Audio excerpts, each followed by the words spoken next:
교회를 담임하는 목회자들이 소위 작은 교회에서 큰 교회로 이동하는 것은 한국교회 현실에서 자연스러운 일입니다. 그러나 별다른 외적 요인 없이 큰 교회에서 작은 교회로 옮기는 경우는 한국교회에서는 드문 일입니다. 대전 늘사랑교회 담임 정승용 목사는 2020년 10월 25일 이임 예배를 드리고 21년 동안 사역했던 정든교회를 떠났습니다. 늘사랑교회는 출석 성도 3천여 명의 안정된 교회로 소속 교단인 침례교는 물론 교계 안팎에서 건강한 교회라는 평가를 받고 있었습니다. 정 목사는 늘사랑교회를 떠나 미국 샌프란시스코의 리치몬드 침례교회로 가게 됐습니다. 늘사랑교회 성도들은 정 목사 부부를 존경했고 코로나 바이러스 사태 이후에도 교회는 변함없이 성장했습니다. 정 목사는 앞으로 은퇴까지 10여 년 동안 얼마든지 안정되고 행복한 목회를 펼칠 수 있었습니다. 교회를 떠나야 할 어떤 동기나 문제도 없었습니다.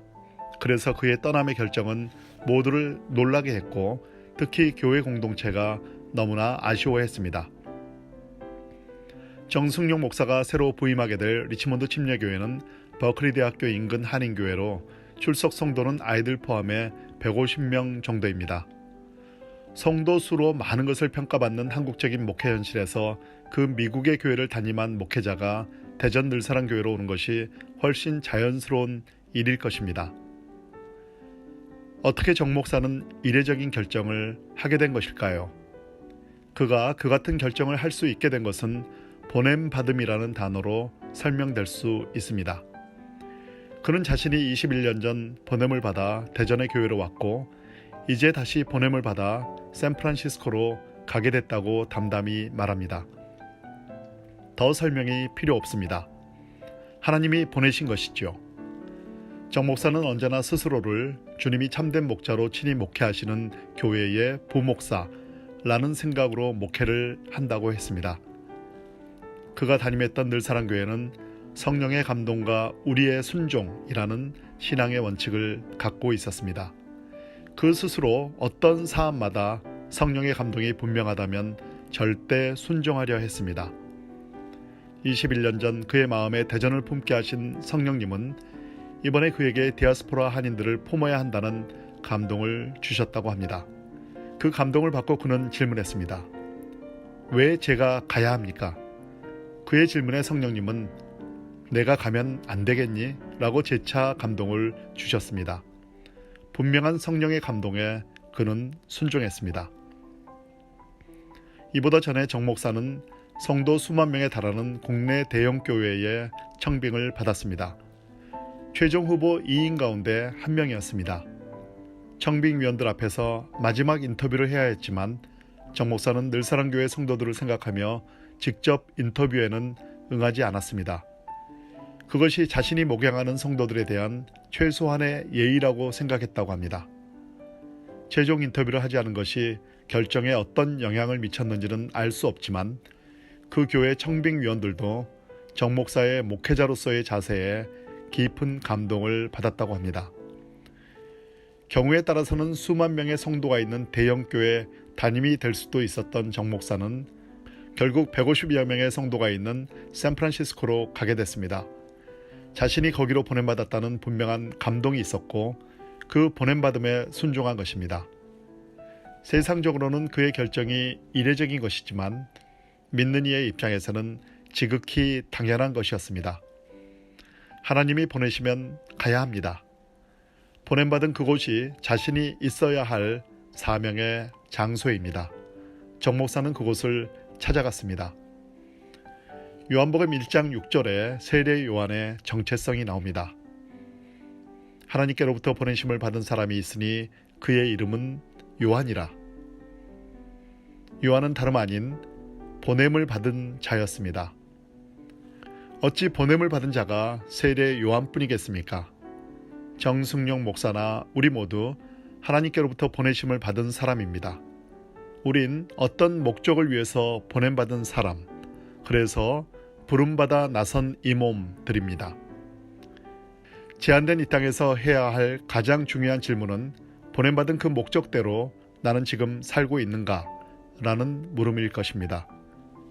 우리 모두 주님이 주신 인생의 퍼즐 한 조각씩을 갖고 있습니다. 우리가 할 일은 보냄받은 정확한 장소에 그 퍼즐 조각을 맞추는 것일 겁니다. 그 과정에서 크고 작은 일이란 있을 수 없습니다. 그저 주님이 맡기신 일을 하는 것이죠. 10월 25일 늘사랑교회에서 열린 정승용 목사 이임 예배는 감동적이었습니다. 헤어짐을 아쉬워하는 진한 눈물이 있었지만 주님의 음성에 순종했다는 기쁨도 있었습니다. 성령의 감동에 순종한 정승용 목사나 하나님의 큰 뜻과 경륜을 신뢰하며 목자를 디아스포라 선교를 위해 파송한 교회 성도들 모두가 아름다웠습니다. 지난 주일 오후에 새 식구 교육이 있었습니다. 지금까지 그 시간은 늘사랑 목회 철학을 이야기하는 시간이었습니다. 하지만 이번은 제가 경험한 늘사랑은 어떠한 교회인지 세 가지로 말씀드렸습니다. 늘사랑 교회는 하나님의 은혜가 강같이 흐르고 있는 교회입니다. 피곤하고 지친 영혼들이 하나님의 은혜의 강물을 마시며 그 영혼이 살아나고 회복되고 다시 주를 위해 달려갈 수 있게 하는 교회입니다. 늘사랑 교회는 예수님께서 참 목자 되시어 친히 목회하시는 교회입니다. 교회의 머리 되신 예수님께서 담임 목사를 포함한 늘사랑 지체 각자에게 직분과 직임을 주시고 말씀과 성령으로 친히 인도해 가시는 교회입니다. 늘사랑 교회는 성령님의 감동이 분명하다면 절대 순종하는 교회입니다. 늘사랑의 지난 역사에는 성령의 감동과 우리의 순종이라는 신앙의 원칙이 그 토대를 이루고 있습니다. 성령의 감동과 우리의 순종으로 하나님을 구체적으로 경험하고 민족과 열방의 하나님 나라 확장에 쓰임받고 있는 교회입니다.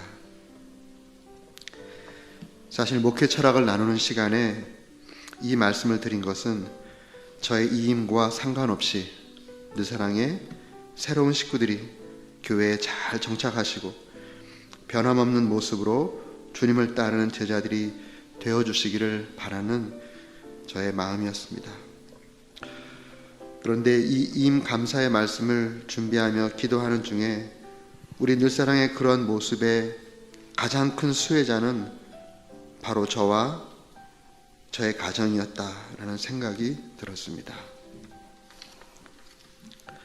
저와 우리 가정은 우리 늘사랑을 통하여 한량없는 하나님의 사랑과 은혜를 받고 누렸습니다. 예배 때마다 부어주시는 은혜가 저의 눈물이 되어 흘렀습니다. 기도회 때마다 부어주시는 하나님의 은혜를 제일 많이 누린 사람이 저와 저의 아내였습니다. 우리 늘사랑의 많은 지체들이 부족한 저와 아내를 주님의 사랑으로 품어주시고 지지해 주시고 기도해 주셨습니다. 다 갚을 수 없는 섬김과 사랑을 베풀어 주셨습니다. 그 은혜와 섬김으로 오늘까지 사명을 감당할 수 있었습니다. 진심으로 머리 숙여 감사드립니다.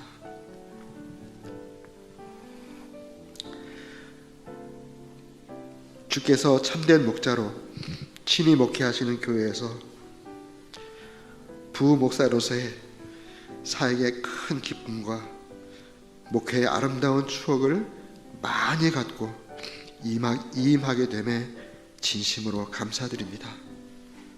성령의 감동과 우리의 순종이라는 영적 토대 위에서 헌신적으로 동역해 주신 많은 목사님들, 전도사님들, 그리고 열방에서 수고하시는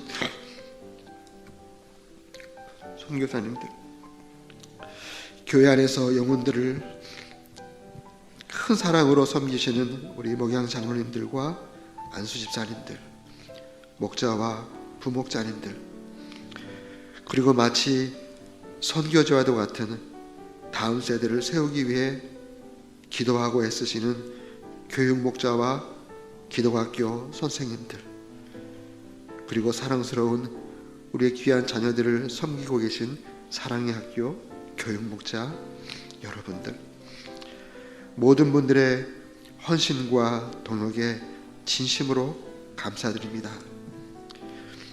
그 아름다운 헌신과 동역을 평생 잊지 못할 것입니다. 그리고 무엇보다 저 같은 죄인을 불러 주의 종 삼아주시고 주의 핏값으로 사신 주의 몸된 교회를 섬길 수 있도록 축복해 주신 하나님께 큰 감사와 모든 영광을 올려드립니다. 감사드립니다.